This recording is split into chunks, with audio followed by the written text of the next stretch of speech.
get too close. Got all quiet in here. You get in the room, everybody gets quiet. Okay, Greg. Well, Josh, I know you got other stuff, but let's start this practice. First, 7, 8, 9 days? Yeah, we're going into day 7, I believe, today. So, the schedule was we went Monday, Tuesday, off Wednesday, Thursday, Friday, Saturday. Saturday, I rewarded them with a scrimmage, so a 20-minute scrimmage on Saturday, and then gave Sunday off, and then, Monday, and now we're day 7 here Tuesday. What do you think? What do you see? I've been very, very pleasantly surprised. Guys are really stepping up and competing at every position, and especially, I came in here and had media last Tuesday. It was probably the worst practice that second day. That second day, they understood what we were doing, and kind of got bad vibes that day and bad energy, and I had to stop a couple times and just refocus, and guys, it's going to be like this. It's day in and day out. And a lot of it, maybe, you look back, you think maybe it's because they've never, to this point, went back-to-back days.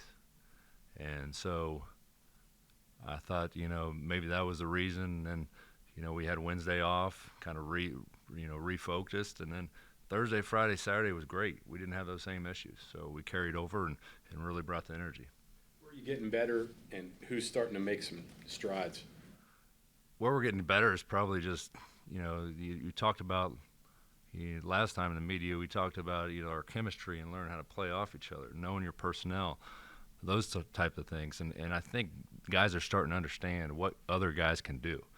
And the more we can develop in that area, the better off we're going to be. So, I'm continually trying to mix and match with the rotations and the teams, so it's a competitive day in and day out. I haven't separated anybody, in terms of what I'm seeing in terms of a starting lineup. I haven't done that yet. So to this point, just trying to keep everything competitive and all those guys playing different combinations to figure out who plays well together.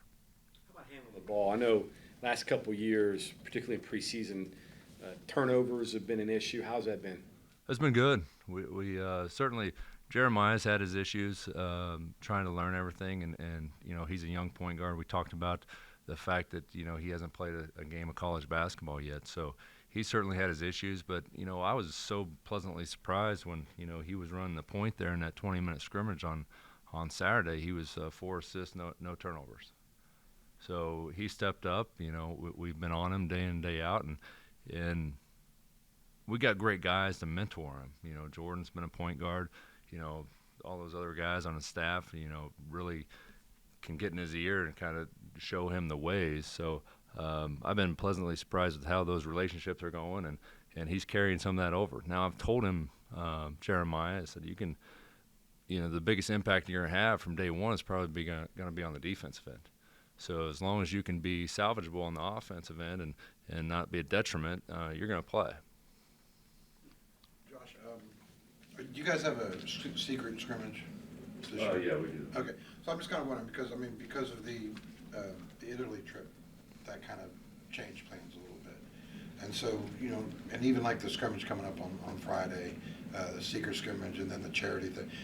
Normally those things are really kind of, they're learning tools and really not really, but how big do those kind of moments become now in this process? Yeah, the way we're scheduling everything, I wanted to reward them at the end of the week last week in terms of Saturday getting a 20-minute scrimmage and everybody getting some good looks. They practice and they drill and they practice and they drill. So getting that opportunity, not only for them, for us as assistant coaches and me as a new head coach to simulate on the sideline. I'm going to do that. I did that last Saturday. I'm going to do it again this Saturday. And the following weekend, we'll have a close scrimmage against a legit opponent. And this weekend, for Mountaineer Madness, so they'll play, but it's not going to be real structured. But we're going to give them the fans a chance to see what we're working with day in and day out. But then we'll have the charity exhibition game with George Mason, and then from there on we open up. So anytime I can bring referees in here and simulate a real game, it's going to be to my benefit, our assistants' benefits, the players' benefit. I mean, we're trying to reward them and simulate it as best we can. Sounds like you charted that scrimmage. Who were some of the guys that stood out in that scrimmage? Seth really played really well early. He played well early. He was making shots. Kobe and Seth played on that blue team together, and Josiah Harris. Those guys came out real well, and I think that's what I talked about earlier, the chemistry factor. Those guys have played together, so they knew what to expect from one another. So the core group on the white team was Kerr, Ray, Jesse. So there you saw some errors that you can attribute to that. And so they came out hot. They were moving the ball really well, the blue team. And then, we got down 12 points at some point and end up forcing overtime just because we turned up the pressure. And I kept on reiterating the fact that's how you change games. You really turn up the pressure defensively. So shots weren't falling for Ray early. They weren't falling for Kerr. So the pressure got turned up, and late in that game we forced overtime and end up with a 2-minute overtime. So we end up playing 22 minutes, but with a 2-minute overtime, the white team, which Kerr and Ray and Jesse in that group, end up having a shot to win that didn't fall. But it was a really competitive 20 minutes, and it was really good for us in terms of growth. It sounds like they need to play a lot of basketball. As many times you can get them 5-on-5 because they didn't do it in the summertime. Yeah, I mean, like I said, You got to figure out as much as you can, right? yeah, we got to learn how each kid, everybody has their own strengths, weaknesses, and we got to figure out how we highlight those strengths and minimize those weaknesses. I've got to ask you, what can you tell us about the Jose Perez situation? The student privacy laws, I can't get into all that. I'm proud of Jose for coming in here and finishing his degree. He got his undergraduate degree here at West Virginia, and certainly that's a priority for student athletes to get that degree. So I'm really proud of the fact that he got that, but I can't go any further with that. How does it impact your depth? I think he's going to empower a lot of guys. There's a lot of guys on the roster that probably felt like they were in the background, so to speak, and now they see that they have a really good opportunity, and those guys have done everything the right way. So I think he's going to empower them, give them the confidence to move forward, and really help this program. If you don't mind me going on here, that's a significant decision for you that you can handle any number of ways. Not critical at all. I'm just curious what you thought about handling really the first time where something like that's popped up and you have to make a call. Well, I mean, I'm in charge of this basketball program and leading this basketball program. So, like I told all of our guys, I'm going to do what's in the best interest of everybody in the program, whether that be myself, the assistant coaches, all those players that are looking at me for leadership. I'm going to make the right decisions for the best interest of everybody, and that's the way I look at it. Let me ask you this, and we'll make it hypothetical, but Jose said that it involves study hall, and I'm not going to ask you if that's what it involved or not. But on a basis of setting up team rules and the likes, you got a kid who came to school, you say you're proud, he graduated, he got his degree. If indeed study hall was involved in that, I mean, a 25-year-old guy who's got a degree, does he have to go to study hall? Not going to get into that. I mean, I talked about the non-negotiables in the first team meeting, and there's a lot of non-negotiables, and I wasn't going to compromise the integrity of the program and the culture of the program. So that's where I'm going to leave it. We're moving forward. We got a great group of guys and doing everybody else in the roster really doing everything the right way. And we're going to reward those guys, and we're going to move forward. Josiah Harris, is that a guy that could benefit from this? 100%. And what an excellent kid with a great approach and does everything the right way. Comes into work every day. I look at the stats there today. I keep on talking about rebounding. I mean, rebounding's been an issue, and I think JoJo got like 8 rebounds. in that 22 minutes. So he understands where he can be effective for us, and we want to keep empowering him and giving him that confidence to keep coming in every day and helping us. Can you tell us about Offrey? I think I'm pronouncing it right, and how you got on him, and You know, what you Ofri's seen? been such a breath of fresh air as well. I mean, there's a language barrier there for sure to try to navigate in terms of teaching him, but he's got such great instincts for the game. And each and every day when we come out there, I feel like Ofri's getting better, and he's not trying to force anything. He's just letting the game come to him. But he does so many things for us. When at first you looked at him, you're like, well, this is a big, strong, this is a man's league. Is he going to be able to help us? And we've really prioritized, diet and nutrition and the weight room with him. And once he gets that strength, he's going to be a force because he's got a natural instinct for the game. So he's going to, I mean, at first you thought, well, maybe he's not going to get very many, minutes, and we're going to develop him. But we're looking at Ofri as playing a significant role. Deshaun was connected through some people. Deshaun played overseas for a number of years in Israel, and I think he had some connections there. And people that he got to know, reached out, and we started looking at his film, and he was very intriguing. I wish he'd had another 30 pounds of size to him and mass to him when he showed up, but we'll get there with him, and we're excited to have him. And Deshaun's been great with those connections and bringing him in that fill a void that we needed to fill right away this summer. So. You mentioned Jeremiah. Do you have anyone who can kind of fill that Keedy Johnson role of being an on-ball defender like that and kind of getting into someone's face up and down the court? Kobe's probably the guy. You kind of got to stay on Kobe in terms of being aggressive offensively, because you guys have watched him over the course of several years that that wasn't his game. His confidence is starting to skyrocket. I think I talked about that last time we had a media session. From last year to this year, he's probably by far the most improved guy from a carryover standpoint. And he's going to be the one that probably picks up a lot of minutes as a backup point guard at this point, mainly because Jeremiah is to a point that we still got to get him some reps and figure out where he is. When we start getting into those bye games and those non-conference games. But when things get tough, we know Kobe's got that experience to go out there and run the show. And as a point guard, he's showing that experience. Now back to the defensive end, he is the guy that with the length and athleticism that can stay in front of someone. Is he as quick twitch as Keedy? Probably not. But if I had to go to someone to get a stop and lock someone down, that's Kobe Johnson. You mentioned concerned about rebounding. Is this going to be maybe a deal where you value possessions? Is it going to be one of those types of teams, or is that still to be determined?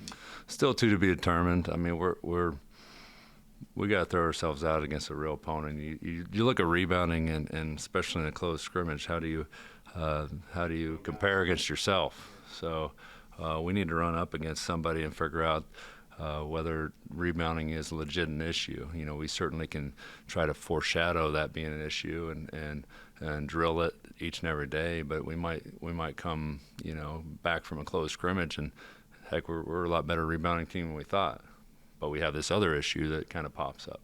So at this point in time, especially in practice, day 7, it'll start to wear down on you because you don't know. And then we build up and we play someone, on that weekend of the 14th and 15th. So hopefully we'll have a much better, judge of where we're at. With the late start you got and with all the newcomers you're throwing together, you're a long way from what Kansas is going through right now, or some of the other teams in the league. What's fair to expect of this team as it moves along? I don't even think it's fair to really, have those conversations yet. We certainly, the ultimate goal is to get to the NCAA tournament with the best possible seed. And that's, I had those guys get together and do their team goals. And so many times over the years I've seen the lofty, lofty goals, and nobody really put together the goals and the system in place to get there. So I told those guys, and I saw as leaders, I said, when you do that and you have those conversations, put some systems in place. Put some numbers in place in terms of like offensive efficiencies, turnovers, how many you want to limit to, or whatever those things are, and try to maximize yourself as a team in terms of your potential. Now, don't just put these goals without the systems in place. You have to put the smaller goals in place to try to reach, to maximize yourself as a team and an organization. Coach, you were talking about guys seeing an opportunity with Jose being out. Is it as simple as just plugging, saying, hey, you get in? Is there more to it than that? I mean, there's got to be some kind of transition there for guys, I would imagine. Well, we're talking about, Jose was here 10 months, he never played. So we're acting like we're filling a void that we had. I mean, sure, he was on the roster, and we had every intention of him playing and being a part of this program, but everybody else was in the same boat. I mean, everybody's, there's a lot of talk out there that he was a starter and this, that, and the other. That there was nothing to this point that I said or anybody said and promised that he would be to that level. We had a lot of guys competing with that. So I'm not going to come in here from day one and say, pigeonhole someone into, a position that they haven't earned yet.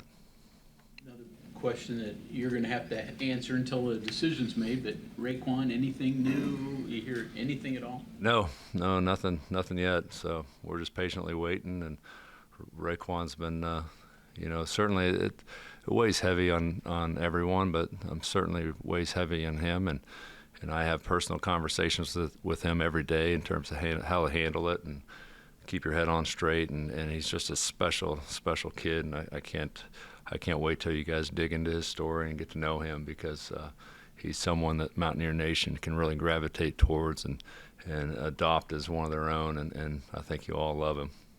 What does team chemistry mean to you, and how do you evaluate? I know basketball is such a small group. You guys are together so much. You travel. You're in a confined space. What does it mean to you? How do you value chemistry? Chemistry and culture is first and foremost. I've seen some really, really good teams and very, very talented teams over the years that you wonder how the heck they're losing. They're losing mainly because there's chemistry issues. There's culture issues.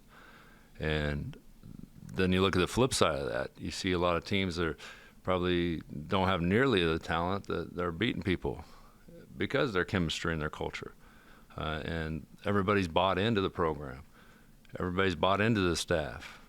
There's no arguments. It's, we go. We're all in this together, and we're gonna pull through, and we're all rowing in the same direction. And that's where you're building a program, that's where you got to get to from day one. You got to build that trust. You got to build that culture. You got to build that, build that up within the organization. You got to put people in place to lead the team and figure out who those people are, and then you hope every day they come into work with a great attitude, and that's where we're at right now. And I'm excited about the culture and excited about the chemistry, and sure, you guys probably have some questions as to who our rotations are going to be and what that's going to look like, but I don't. Next man up, we're going to figure out who wants to be here and who wants to do things right, and we're going to move forward. Put that chemistry together when the players are, what are they, 8 new ones and coaches are new, and is it hard to develop that quickly? Those challenges, that whole summer has been a complete challenge, and starting with your roster is a challenge in itself.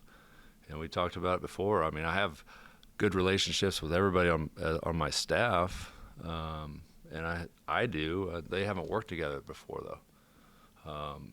Alex and DJ worked together a little bit, and as Alex was a GA last year, DeMar was an assistant, but we're bringing in Jordan McCabe, we're bringing in Deshaun Butler, so building that staff chemistry is just as important. And we meet every day, and we go over everything together, and we're always on the same page, and we don't always agree, but at the end of the day, we come to a conclusion, and this is the way we move forward. So sure, the staff chemistry is important, the team chemistry is important, and how we gel as a staff and as the athletes together. I mean, that's important as well. Just as important. You mentioned the language barrier with offering. How do you deal with that? Is that something, do you have past experience with that at all? I probably overplayed that. I mean, he speaks good English, but when you talk about from a basketball standpoint, the barriers even exist within all the other players they might be 3 or 4 or 5 year guys that played with under different structures, under different systems, under different coaches. So not only is he coming in fresh and new, he's also got his English is a second language, so he's learning as well. So yeah, there's barriers, and we're just trying to pull everything together. He just has that extra barrier with English being a second language, but he speaks good English, and he's getting there. And like I said, he's got great instinct, great basketball instinct that it doesn't matter what language you're speaking. If you have that, it certainly helps. Josh, your Friday night event has some stuff that, a lot of schools don't do anymore, dunk contest and things like that. Why did you pick the format you picked? I had some input, but not a whole lot. I certainly wanted you guys to be able to, the fans, to be able to come out and see that. I wanted to be more interactive. I certainly said that. They're going to play there at the end, and it's going to be kind of non-structured, but I wanted to be interactive, where the fans could come out, get to know the guys, get some autographs, and it's going to be a great event. Just, I encourage all those fans to come out and get their picture taken with the new guys, get to know them, ask a couple questions, but it'll be fun. We're going to do a 3-point contest, get some assistants involved, and you might get to see Deshaun out there shooting some balls, and I'm sure those guys, once they hear there's going to be in the gym late at night, because they are pretty hardcore competitors. So, but we got great athletes as well, and let's showcase it. Oh. Clubhouse on the dunk contest. Do you have a? I don't know. You have to ask Vegas on that one. You mentioned your offense kind of been a work in progress. How's that coming along? I kind of, I had lofty goals on how fast we could put it in. I would say from my standpoint, in the bare bones, I got about a third of it in. But I'm not going to push too hard. It's a long season. It really is. And I would rather them be locked in 100% on what we're doing than to, be looking around with a bunch of questions, because I've just kind of crippled them with too much. So I've kind of paused the last few days on adding too much, and we've just been drilling it, 5-on-0. So they're getting really good in terms of, I would say, I'll back up a little bit. It's not really good crisp-wise where I want it to be, but the progress they're making has been very good. I mean, I'm excited about that. Nomenclature and terminology, is it different wording? It is. I mean, you take that for granted sometimes when you start using phrases, because every coach uses different phrases. Yeah. And so, that's not lost on me. Every once in a while I'll just stop and say, you understand what we're talking about? This is a smash cut. It might be called something else, in a different program, but this is how we the terminology we use here. And we're on the same page in terms of our assistants, and we just got to figure out that, sometimes you see some question marks floating through people's heads, and you got to slow down and just teach a little bit. Coach, you were talking about Josiah earlier, and I had a chance to ask you about this earlier, but he's still on track to graduate in December, right? He's been here, a year and a half? Yeah. So what kind of kid is he that is able, enables him to graduate in a year and a half? No, I brought it up the other day with him. We're getting some food, and I said something about classes and how things are going, and it just, every time I talk to him, it's an incredible story in terms of how he can graduate that quickly, being a sophomore in college, and he looked at me. He said, they're paying for it. Why wouldn't I take as many classes as I can? And you just don't hear that from college athletes anymore. He's taking advantage of what's put in front of him. While someone's paying for it, he's going to take as many classes as possible and get the best possible education. and that's a beautiful thing, and it's refreshing to hear in 2023. So I hope he comes out of here with 2 really good degrees and maybe even a emphasis somewhere else on one of the degrees. So he's taking advantage of it, and he does everything the right way, and we're excited to have Josiah Harris, and I think Mountaineer Nation can hang their head on people like that and the way in which they conduct their business. Has he thought about academically what he'll do after December? I mean, with graduates? I'll wait for him to decide all that, and he'll be up here on this podium, and you can grill him in terms of what that looks like. He graduates as a sophomore. He may take every class offered here. He might, and more power to him. Coach, thank you.